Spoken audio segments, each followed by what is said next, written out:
Now I know there's a million gumbo recipes out there online, but I guarantee you follow this, it's really pretty easy. You'll love it and your family will ask you to make it again. Now there are two things that are going to make your gumbo stand out from all the rest. The first is the roux, and the second is the chicken stock. We're using a whole chicken that's been cut up, and we're going to cook it along with our vegetables and aromatics just long enough to pull the meat off the bones, typically about 30 minutes.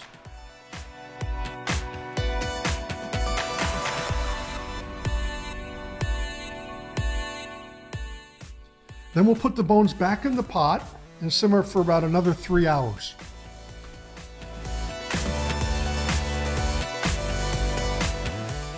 Now you can do this the day before, and that'll give you a chance to cool the stock and remove the fat off the top. Now before you ask, yes, you can use chicken stock in a box. Have I ever? Yes, I have. But I guarantee you, it's not going to be anything like making your own stock. It's really worth the effort. So now we're going to go ahead and dice our meats, get them ready for the pot, starting with the chicken. And I should mention you can use chicken breast for this recipe. Just leave it raw, cut it into chunks, and I'll show you when to throw it in the pot in a little bit. Andouille is the most popular Cajun pure pork smoked sausage. You'll see a lot of commercial processors who sell sausage under the Andouille title, but I suggest that you look around and find one that you like. I usually have the most luck with the small batch boucheries. Some of them you can find online as well. Next, let's dice up some Tasso. Now, Tasso is a cured, heavily smoked pork product that is seasoned with cayenne pepper and garlic, and it's used as a seasoning in gumbos and soups. I've never had much luck finding it outside of Louisiana in the mainstream markets, so I just make my own. Now you want to use the fatty strips of pork like trimmings off of a pork butt or country-style ribs. And by cutting it into smaller pieces, you get a way more intense flavor in the finished product. You can check out our companion recipe and video all about making Tasso on our channel. For our gumbo, we're going to dice it up into 1/4 inch size pieces. If you don't have Tasso, you can use smoked ham. The soul of any good gumbo is the roux. If you're really serious about gumbo, I highly recommend watching our video on making roux. You'll find a lot of great tips, including an alternative method where you don't have to stand at the stove for 20 minutes. And it includes some very important safety tips as well. For today's batch, we're going to start with equal parts oil and flour. Now you want to start with a deep-sided pan because when you add the flour, you don't want it to boil over. Now you want to start off with your oil at 350 degrees. Now drop your flour in all at once and don't stop stirring. I can't emphasize enough, you have to stir constantly.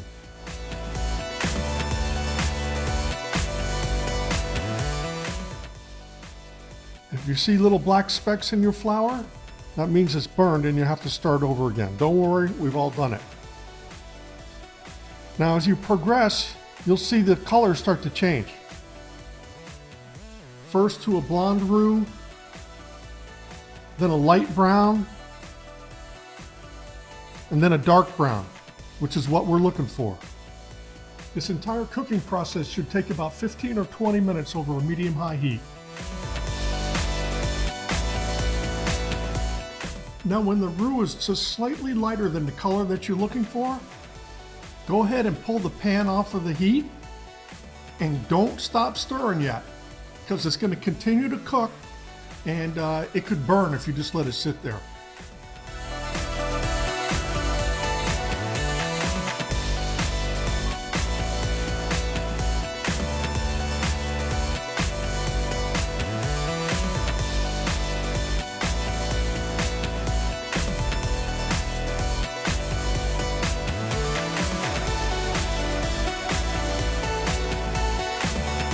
Meat's ready. So we want to put on a thick bottom pan, medium-high heat, get it fully up to temp. And then we're going to take a little of the oil that's sitting on top of the roux that we made earlier, and we're going to put that in there to saute the vegetable. Still got a lot of flavor in it. No use throwing it out, right? So what we want to do is just put in like a third of the vegetables to start. And the reason for that is we're going to put a third in at a time. So 3 different stages. So as they cook, and it gives more complex flavor to the finished product.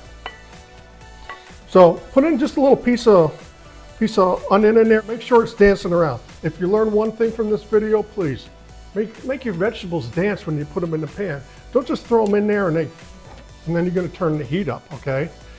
You want it to be right away when you first put it in.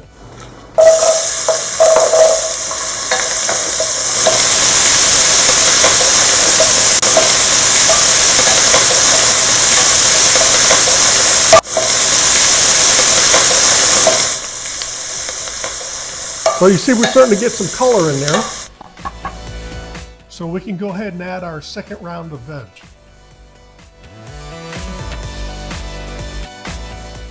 After about 5 minutes, we'll add the last of our veg, our tasso, chopped garlic, and our andouille sausage. Let that fry up for about a minute and season up the vegetables real good. And then we'll add our chicken.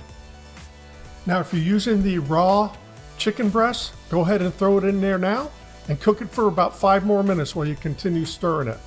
Now, of course, with the cooked chicken, that's already done, so we can just skip right ahead to the seasoning stage.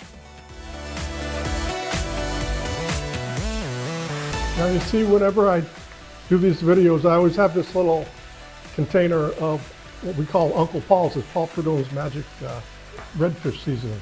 But this is what I really bought for the house, because I use a lot of it. So the recipe that I have posted calls for 1 ounce, which is about half of one of these containers. But I use a lot more than that. I probably use the equivalent of a whole container. But of course, you can put in as much as you like. You always taste and adjust at the end.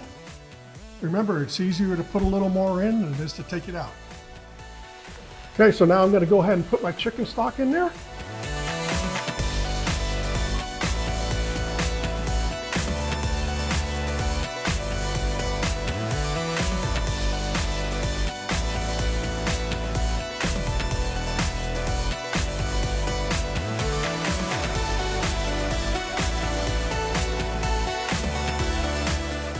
Now we make the magic.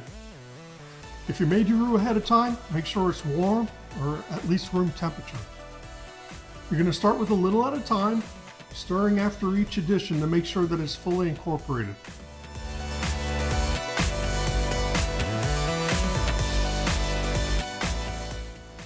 Keep adding and massaging the pot until you get the consistency that you like. This is the reason I like to make the roux separately ahead of time. You can get the consistency exactly how you like it. You'll see some recipes where they make the roux and then throw all the veg and all the ingredients in the pot on top of it, but the consistency is never the same twice.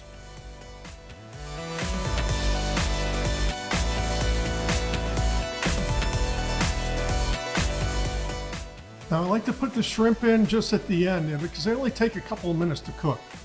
If you put them in too early, then of course the shrimp's going to be really rubbery. I've also got the second half of the green onions here. The concept of cooking them is the same as with the vegetables. I put half of them in earlier so they cook a lot more, and then the other half I'm just folding in at the end here.